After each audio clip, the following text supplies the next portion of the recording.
Hello, good morning to all. You are studying structure of atom and today's topic is dual behavior of matter. कोई भी पदार्थ है matter, उसका dual behaviour होता है। उस बात को समझने के लिए यहाँ पर चर्चा करेंगे। Einstein had suggested in 1905 that light has dual nature. 1905 में ग्रेट साइंटिस्ट अल्बर्ट आइंस्टाइन ने यह बताया कि लाइट का ड्यूअल नेचर होता है। ये आपको पता है, particle nature as well as wave nature, that is wave nature as well as particle nature. In 1923 Louis de Broglie, a French physicist, proposed that like light, matter also has dual character. 1923 में Louis de Broglie नामक एक France के वैज्ञानिक हैं, physicist हैं। उन्होंने ये बताया जिस तरह लाइट का ड्यूअल नेचर होता है, ठीक उसी तरह पदार्थ का भी ड्यूअल कैरेक्टर होता है, दोहरी प्रकृति होती है पदार्थ की। It exhibit wave as well as particle nature. यह जो है वेव नेचर और पार्टिकल नेचर दोनों को शो करता है। कौन? कोई भी पदार्थ। He even derived a relationship between the relationship for calculation of wavelength lambda of the wave associated with particle of mass m। अगर कोई पार्टिकल है जिसका मास m हो और जिसकी वेवलेंथ लैम्डा हो, उन्होंने एक रिलेशन निकाला, मैथमेटिकल रिलेशन निकाला, और मूविंग विद वेलोसिटी v, जो कि v वेलोसिटी से मूव कर रहा हो। m मास का पार्टिकल, वेवलेंथ लैम्डा हो, v वेलोसिटी से मूव कर रहा हो, तो लैम्डा इक्वल टू h/mv होता है, ऐसा उन्होंने बताया। लैम्डा क्या है? वेवलेंथ। h क्या है? Planck constant. m mass of particle. v क्या है? Velocity of particle. या आप लैम्डा भी निकाल सकते हो उसकी। लैम्डा इक्वल टू क्या हो जाएगा? h/p। p क्या है? प्रोडक्ट ऑफ mv है ना। मोमेंटम को हम p कहते हैं, 9th में पढ़ा था आपने। मोमेंटम को हम p कहते हैं। p क्या होता है? Product of mass and velocity. mv की जगह हम p रख ले रहे हैं, ठीक हो गया। Where h is Planck constant, जहाँ पर h प्लांक कांस्टेंट है, and p is momentum of the particle. Momentum है पार्टिकल का p। p is simply mass of product of mass and velocity. अब है derivations of de Broglie relationship. कैसे इसको निकाला? The energy E of photon of frequency nu is given by E equal to H nu. ये formula आपको पहले से पता है ना। किसी फोटोन की, फोटोन क्या है? एनर्जी के छोटे छोटे, लाइट एनर्जी के छोटे छोटे ऊर्जा के बंडल हैं, एनर्जी के पैकेट हैं फोटोन। उसकी ऊर्जा निकाली जा सकती है किस फॉर्मूले से? E equal to H nu से। इसको हम इक्वेशन 1 मान ले रहे हैं। Also according to Einstein equation, Einstein की जो वर्ल्ड फेमस इक्वेशन है वो है इक्वल टू mc², ठीक है। वेयर m क्या है? मास ऑफ फोटोन, फोटोन का मास है। From equation first and second we get mc² equal to H nu हो जाएगा, क्योंकि E इक्वल टू क्या है? mc² है। E की जगह हम क्या रख रहे हैं? mc² रख दे रहे हैं, तो mc² equal to H nu हो जाएगा, जो किया गया है। mc² equal to hc/λ। ऐसा क्यों किया? क्योंकि न्यू इक्वल टू क्या होता है? c/λ होता है। इसको रीअरेंज कर लेते हैं तो लैम्डा इक्वल टू हो जाता है आपका h/mc। लैम्डा वेवलेंथ है, h प्लांक कांस्टेंट है, m क्या है? Mass of photon, c velocity of photon. De Broglie pointed out that the same equation might be applied material particle by using m for mass of particle instead of mass of photon। इस equation को de Broglie ने यह समझाया कि इस equation को हम photon पर तो यूज करेंगे ही करेंगे और पार्टिकल्स पर भी यूज करेंगे, है ना। अप्लाइड मटेरियल पार्टिकल पर भी इसका उपयोग हम करेंगे। इस इक्वेशन का उपयोग हम मटेरियल पार्टिकल पर भी करेंगे, ऐसा बता रहे हैं, ठीक है। The mass of particle instead of mass of photon and replacing c velocity of photon by v the velocity of particle lambda equal to आपका रिलेशन निकल आया h/mv। इसको इक्वेशन थर्ड मान लो। Equation third is called de Broglie equation. इसको हम D Broglie की equation कहते हैं। ये आप याद कर लेना इसको, या आगे काम आएगी आपके न्यूमेरिकल में, है ना। या एम वी को हम क्या कह सकते हैं, पी कह सकते हैं। मास एम है, वी क्या है, वेलोसिटी है। एम वी इक्वल टू क्या होता है, पी होता है, मैंने बताया ऊपर। एम वी इक्वल टू क्या होता है, पी होता है। M we equal to p, तो lambda equal to h/p। This formula must be memorise where p is momentum of particle. इसके अलावा कुछ और फॉर्मूले हैं जो आपको देखने हैं, समझने हैं और याद करने हैं। ये फॉर्मूले हैं, है ना। इनको आप नोटबुक में लिखेंगे। ये फॉर्मूले काम आएंगे, ये काम आएगा, ये आएगा काम हमारे न्यूमेरिकल को सॉल्व करने के लिए। अच्छा, अब wave associated with material particle और object in motion are called matter wave. ऐसी वेव को हम मैटर वेव कहते हैं या डी ब्रोगली वेव कह देते हैं। These waves are distinctively different. ये अलग हैं फ्रॉम द इलेक्ट्रोमैग्नेटिक वेव से। इलेक्ट्रोमैग्नेटिक वेव और इनमें अंतर है, दोनों में, मटेरियल वेव और इलेक्ट्रोमैग्नेटिक वेव में अंतर है। अब क्या अंतर है, वो अंतर दिया गया है, मैं आपको समझाऊं। इसको आपको दिखाई दे रहा होगा यहाँ। Electromagnetic wave and matter wave दोनों में डिफ्रेंशिएशन दिया है।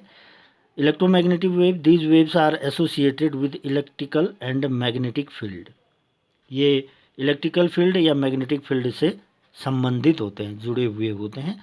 Matter wave, these wave are not associated with electrical and magnetic wave field. ये मैग्नेटिक फील्ड या इलेक्ट्रिक फील्ड से एसोसिएट नहीं रखते, इनका कोई संबंध नहीं है इलेक्ट्रिक फील्ड और मैग्नेटिक फील्ड से।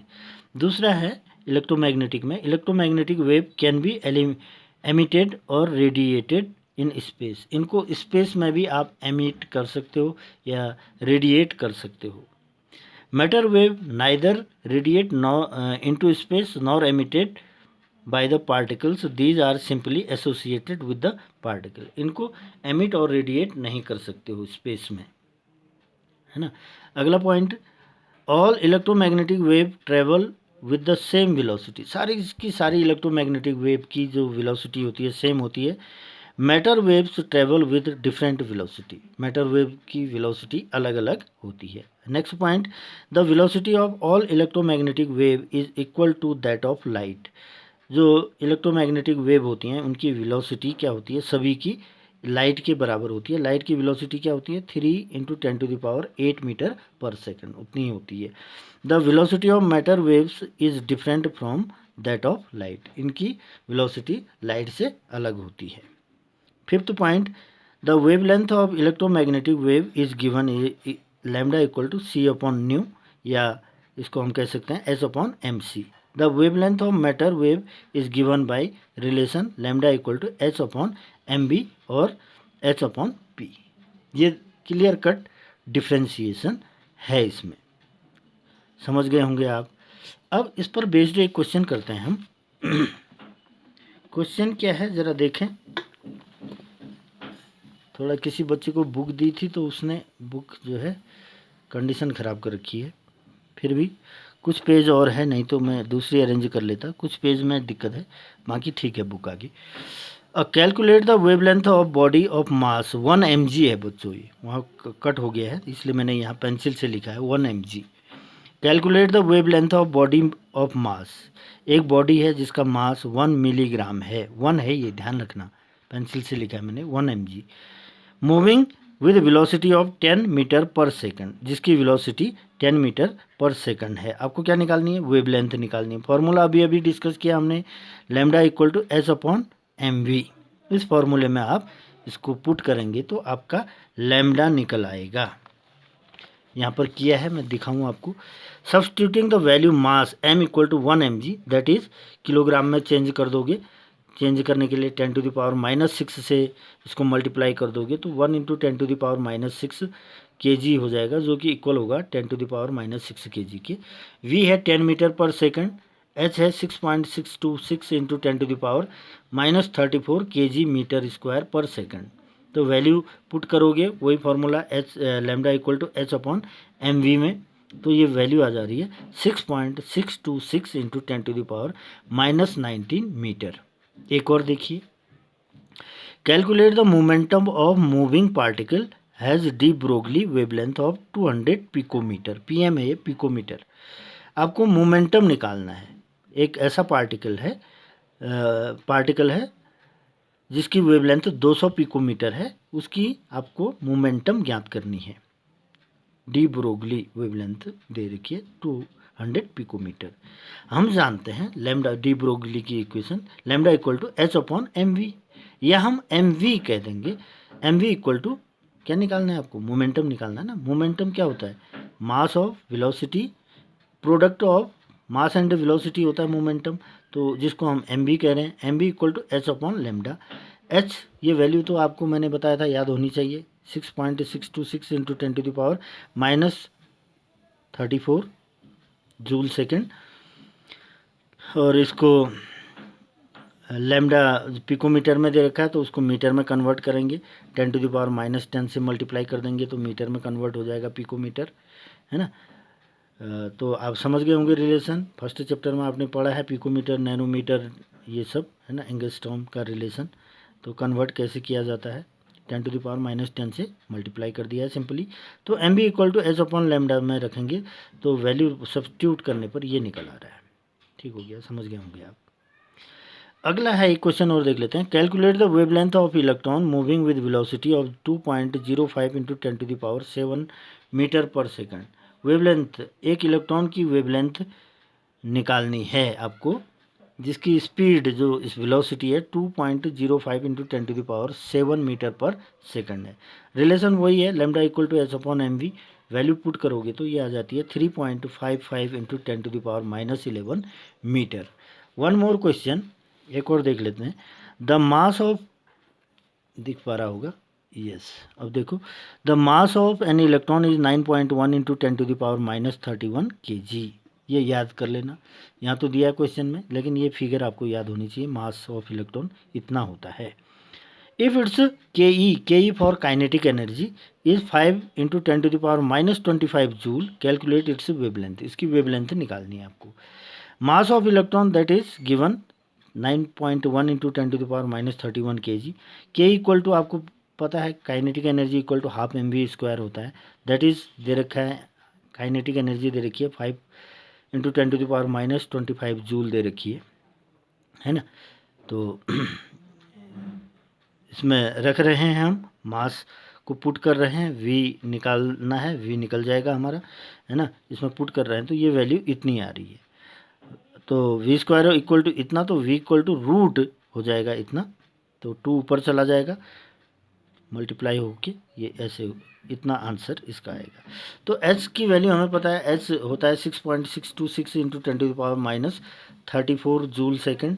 तो वैल्यू इसमें रखेंगे फॉर्मूले में, lambda equal to H upon M V, ये रिलेशन है, इसमें रखोगे तो एच की वैल्यू आपको याद है पहले से ही, 6.626 into 10⁻34 kg metre square per second upon mass of electron M जो है 9.1 इंटू 10⁻31 kg इंटू ये वैल्यू जो आई वी, आपकी जो वैल्यू ऊपर आई है इसको रख दोगे, ये फाइनल आंसर आपका आ जाता है 6.95 इंटू 10⁻6 मीटर। ये आपकी लैम्डा निकल आई, वेवलेंथ लैम्डा निकल आई। तो होपिंग कि आप समझ रहे होंगे बात को। तो मिलते हैं नेक्स्ट वीडियो में। Thank you.